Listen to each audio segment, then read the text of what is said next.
900 pensées de Peter Deneuf. Chapitre 2. Astrologie. En étant né avec la première race sur la Terre, l'astrologie provient de la première civilisation. C'est la physiologie de l'âme humaine. Chaque être a un soleil qui détermine les années réussies de sa vie. Les rayons et les influences du soleil pénètrent tout le système solaire. Celui qui est sage n'utilise que les heures, les jours et les mois qui sont favorables pour lui, tandis que pendant les autres, ceux qui lui peuvent apporter un malheur, il observe le jeûne et reste en état de prière. Tandis que pendant les autres, ceux qui lui peuvent apporter un malheur, il observe le jeûne et reste en état de prière. Le cercle du zodiaque a 12 secteurs égaux qu'on appelle maisons. Chaque maison est liée à une constellation zodiacale et sert de réservoir où afflue au moins une partie de l'énergie des étoiles de sa constellation. L'être humain est sous l'influence de la maison où il est né. Tous les 25 000 ans, le cercle du zodiaque fait une révolution, donc une année solaire à 25 000 années terrestres. Suivant les signes du soleil, nous sommes dans la dernière année de l'année solaire. En voyant les qualités des êtres, on peut deviner la planète dont ils sont originaires. Dans l'avenir, tous les êtres s'uniront sur le Soleil pour former une espèce nouvelle. Le Soleil est le centre de tous ceux qui ont la lumière et la vertu de la bienfaisance. C'est une opinion qui devrait être bien argumentée pour devenir une idée scientifique. Les formes et leur structuration au sein de l'être humain sont déterminées par l'influence du Soleil. La Lune influence ses idées et sa religion, tandis que la substance matérielle des formes provient de la Terre. Le Soleil s'occupe de l'intelligence humaine. La Lune est responsable du cœur. La Terre travaille le corps physique. La Lune fait naître les idées sans les orienter. C'est le Soleil qui en détermine les directions.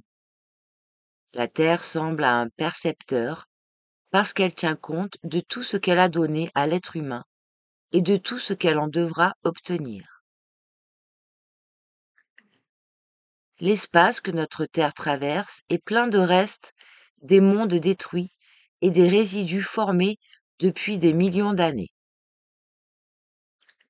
Le ciel est un ensemble d'êtres vivants et de mondes où se manifeste le divin. Ceux qui ont perdu leur espoir doivent sortir chaque soir pour contempler les étoiles. Nous avons des informations concernant tout ce qui se passe sur la Lune. Le soir, faites de façon que votre station soit sur cette onde et vous écouterez les nouvelles à la radio. Sur la Lune, il y a environ 150 000 personnes. Des savants, mais c'est aussi le purgatoire. Et si vous devez vous purifier, c'est là qu'on vous enverra. Les vertueux sont purifiés, mais c'est aussi là qu'ils seront orientés. Après être purifiés d'une manière absolue, ils iront sur Mercure, sur Vénus plus tard. On les enverra sur la Terre. La Lune n'est pas un corps céleste mort. Il y a des jardins qui sont au-dessous de sa surface. Ses habitants ont des corps d'éther. Les fruits y sont aussi d'éther, tels les oranges qui fondent dans la bouche sans qu'on les mâche.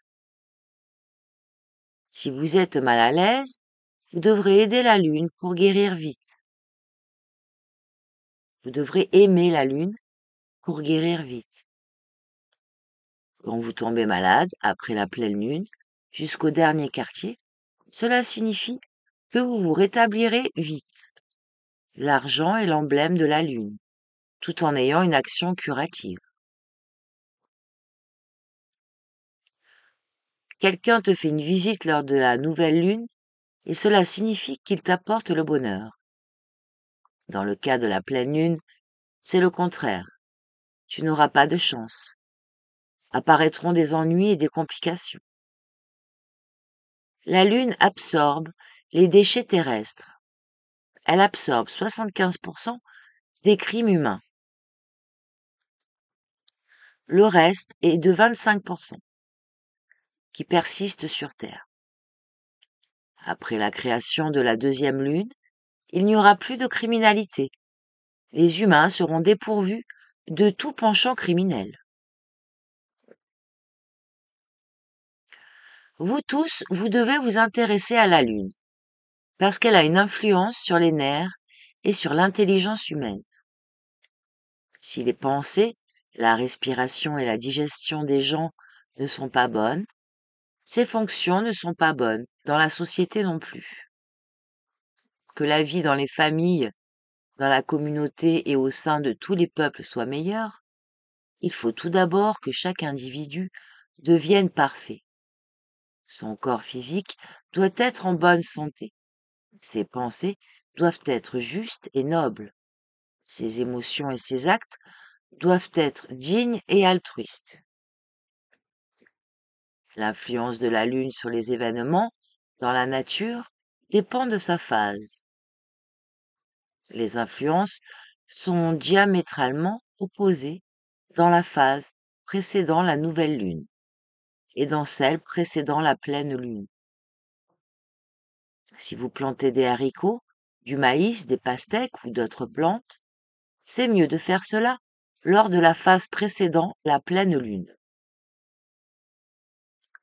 Les signes astrologiques existent tant hors de l'être humain que dans son propre corps, dans son cerveau. C'est ainsi que dans l'encéphale de chacun de nous a un soleil autour duquel tournent toutes les planètes. Tout ce qu'on voit dans le ciel se trouve dans notre tête. Les forces du soleil structurent et régissent le cœur et les poumons. Les forces de Saturne structurent et régissent le foie et les os. Les forces de Jupiter, respectivement la vésicule biliaire et les organes génitaux. Les forces de Vénus, les reins. Les forces de Mercure et de la Lune, le système nerveux central. La rate est conducteur de l'énergie solaire, donc elle est sous l'influence du Soleil. Jupiter régit le thymus, Mercure la thyroïde, Saturne et Uranus l'hypophyse et Neptune la glande pinéale, l'épiphyse. Les nombres et les tons de la gamme subissent aussi les influences des planètes.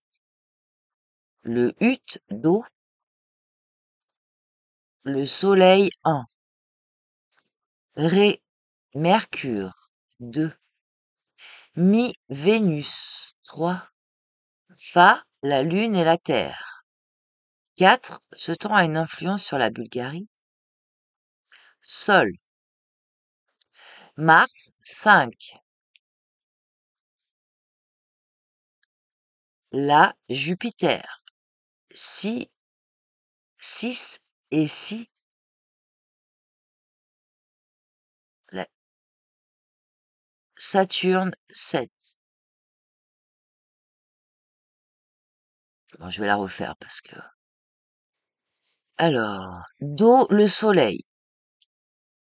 Mercure, Mi. Vénus, Fa.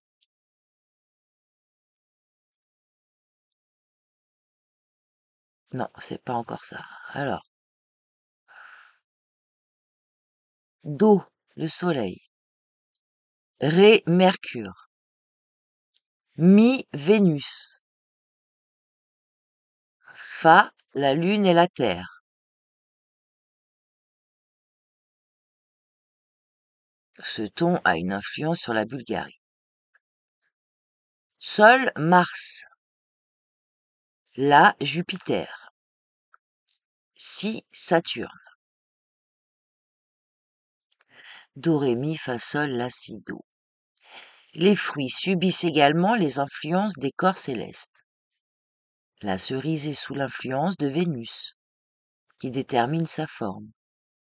La pomme est sous l'influence de Vénus et de Scorpion. Les plantes et les fruits comportent des énergies provenant des planètes auxquelles ils sont liés. Si vous souhaitez agir d'une certaine façon pour améliorer votre caractère, vous devrez manger ce qui vous fournira les énergies respectives. Les aliments doux ont un rapport avec Vénus. Les aliments acides sont liés à Mercure, tandis que ceux qui sont piquants correspondent à Mars. Les Bulgares, qui sont d'un type saturnien, préfèrent les repas salés et aigres, et les fruits qui sont dans une coquille. Chaque planète a ses éléments sur la Terre. Si vous arrivez à comprendre le principe de Mars, vous serez à même de comprendre l'influence de cette planète sur la Terre. Moyennant le fer. L'or dépend du Soleil. Le cuivre est lié à Vénus. L'argent est attaché à la Lune. L'étain dépend de Jupiter. Le plomb est lié à Saturne. Le platine est attaché à Uranus. Les bras et les mains se trouvent sous l'influence des Gémeaux et de Mercure. Les jambes et les pieds sont influencés par les Poissons et Jupiter. Les poumons le sont par le Cancer. La tête l'est par le Bélier. Suivant la position de la Lune dans un signe du zodiaque, on pourrait prévoir l'issue d'une intervention chirurgicale. L'opération d'un organe est à éviter lorsque la Lune est dans le signe qui régit cet organe. Lorsqu'une âme quitte la Terre, elle continue son existence à peu près pendant 45 ans dans le monde invisible, où l'on fait des calculs très détaillés. C'est-à-dire, on dresse son horoscope. Après, on l'envoie sur la Terre pour qu'elle y réalise cet horoscope. L'être humain vient au monde ni heureux ni malheureux, mais avec les prédispositions de devenir heureux ou malheureux. C'est seul l'instant de sa naissance qui détermine les conditions de son bonheur ou de son malheur. L'être humain ne domine pas les influences des planètes. Pourtant, il pourrait utiliser d'une manière raisonnable tout ce qu'elles lui apportent. De nos jours, 75% des savants, des artistes, peintres et des philosophes sont nés sous l'impact de l'un des signes suivants: Gémeaux, Balance, Bélier, Scorpion et Vierge. En analysant le caractère et les aptitudes de quelqu'un, vous découvrirez les influences des conditions dans lesquelles il est venu au monde. Ses idées évoluent et s'amplifient dans la phase précédant la nouvelle lune, tandis que les vertus évoluent et augmentent pendant la phase précédant la pleine lune. Donc c'est alors que la lune contribue à l'évolution de ceux qui sont entrés dans la voie spirituelle. Les êtres nés après le 22 mars sont idéalistes. Le travail de leur intelligence prédomine sur celui du cœur, et ils ont souvent des maux de tête. L'enfant qui vient au monde au mois de décembre, dans la phase précédant la pleine lune, sera obligé de penser et de réfléchir. Dans sa vie, les occupations intellectuelles prédomineront. L'intelligence régira son affectivité. Le froid oblige l'être de penser. C'est par la pensée qu'il arrivera à résoudre les problèmes les plus difficiles. Les affaires des Bulgares ne sont pas faciles à mener à une bonne fin parce qu'ils sont sous le signe de Saturne. Cela signifie que leurs succès seront lents à venir. Tout sera très serré pour eux. Ils auront des difficultés et des obstacles pour réaliser leurs projets. Les Bulgares sont enclins à la philosophie et au raisonnement, à la méfiance et au soupçon. Ce sont des Martiens pleins d'une énergie qui est souvent destructrice. Ordinairement, Saturne détruit leurs projets. Pendant le 22e siècle, le destin de la Bulgarie changera et ce sera le siècle de ce pays. Toutes les planètes ont leur destination à part. Elles sont peuplées d'êtres très avancés, dont la sagesse est supérieure à la nôtre, parce qu'ils sont sortis de Dieu à une époque de loin antérieure à celle où nous sommes sortis de lui, nous les terriens.